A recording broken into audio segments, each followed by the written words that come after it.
اس video کو شروع کرنے سے پہلے پلیز ایک چھوٹی سی ریکویسٹ ہے کہ اس ویڈیو کو لائک اور چینل کو سبسکرائب ضرور کریں۔ کبھی کبھی اللہ تعالیٰ ہماری ایسی خواہشات میں ہمارا دل لگا دیتا ہے جنہیں ملنا ہمارے نصیب میں نہیں ہوتا، اور ہم حیران ہوتے ہیں آخر کیوں۔ ہم سوچتے ہیں اگر وہ چیز ہماری تقدیر میں نہیں تھی تو پھر اللہ نے ہمارے دل میں اس کی چاہت کیوں ڈالی، کیوں ہمیں اس کے قریب لا کر پھر ہم سے دور کر دیا۔ یہ سوال اکثر دل کو بے چین کر دیتا ہے۔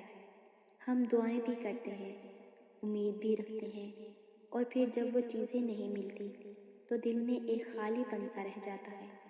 لیکن حقیقت یہ ہے کہ اللہ کبھی بھی اپنے بندے کو نقصان دینے کے لیے کوئی خواہش اس کے دل میں نہیں ڈالتا۔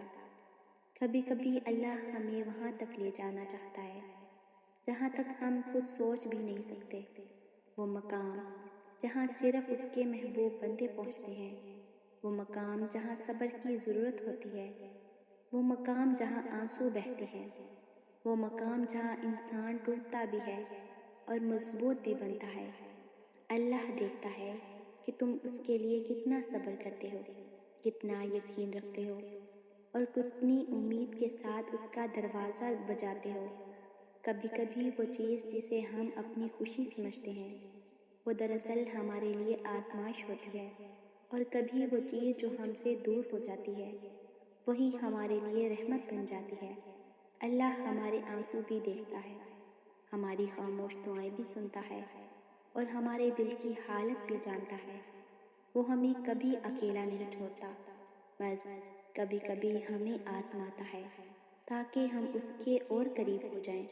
یاد رکھیں، اگر آپ کی کوئی خواہش پوری نہیں ہوئی تو اس کا مطلب یہ نہیں کہ اللہ نے آپ کو بھلا دیا ہے۔ اللہ آپ سے خبردار ہے، بلکہ شاید اللہ آپ کو ایک ایسے راستے پر لے جا رہا ہے جہاں آخر میں وہ چیز ملنے والی ہے جو آپ نے کبھی تصور بھی نہیں کیا ہوگا، اور جب وہ لمحہ آئے گا تو آپ کو احساس ہوگا کہ جو کچھ ہوا وہ سب آپ کے حق میں تھا۔